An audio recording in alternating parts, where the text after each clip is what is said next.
In Malawi, southeastern Africa,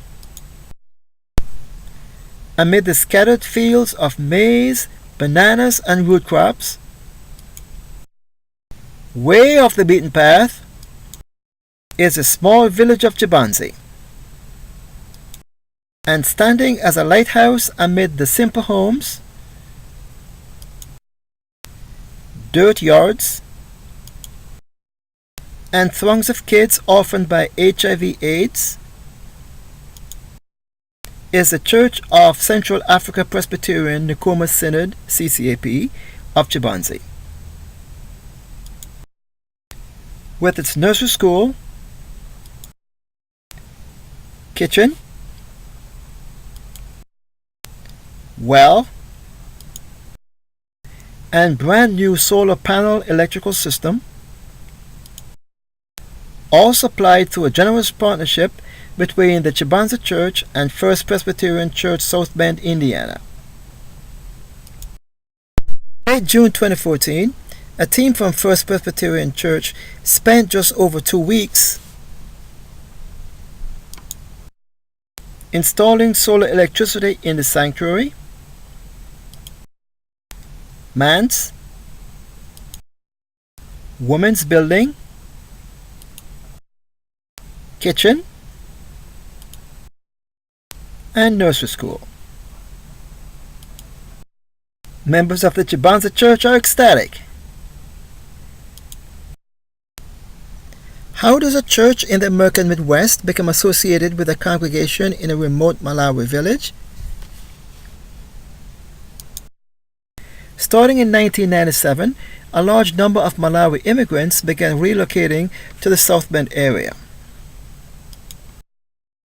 Many of these Malawians are Presbyterian, the largest Christian denomination in that African nation.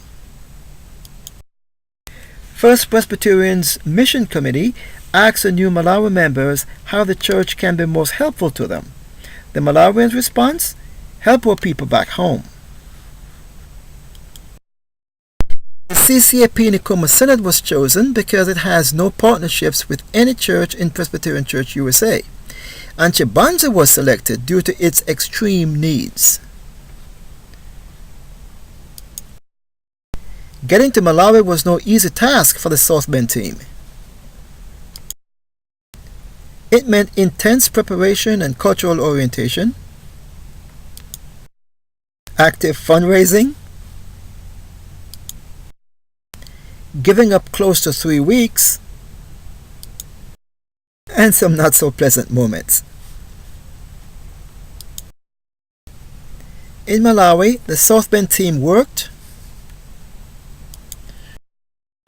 prayed, and fellowship side by side with the Malawi work teams. Phyllis and Liz led continuing education refresher courses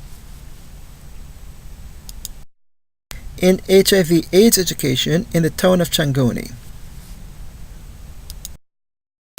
The classes were attended by church leaders from all across Malawi. While in Chibanzi, Ken led the solar installation team. Dave and Mike bravely installed solar panels on the roofs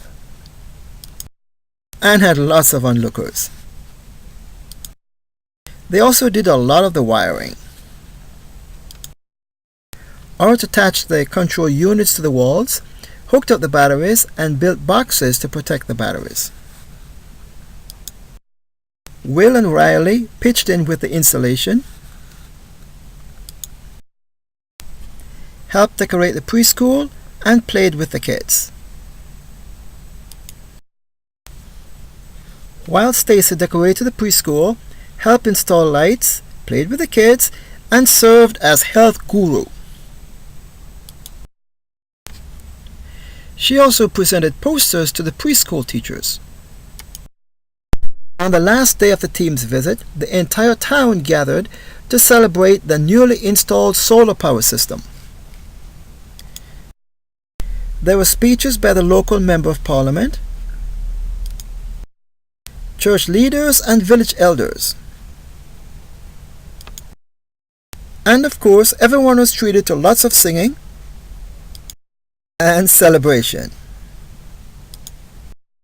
The South Bend team presented a communion table runner commemorating the 10-year relationship between the two churches.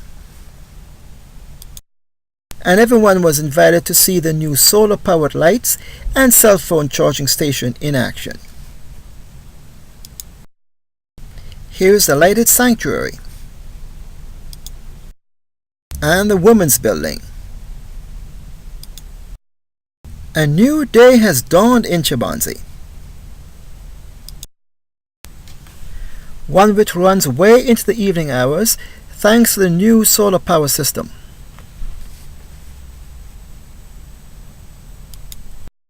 And here's how members of the church are responding. Words cannot express how happy we are for the solar electrical system.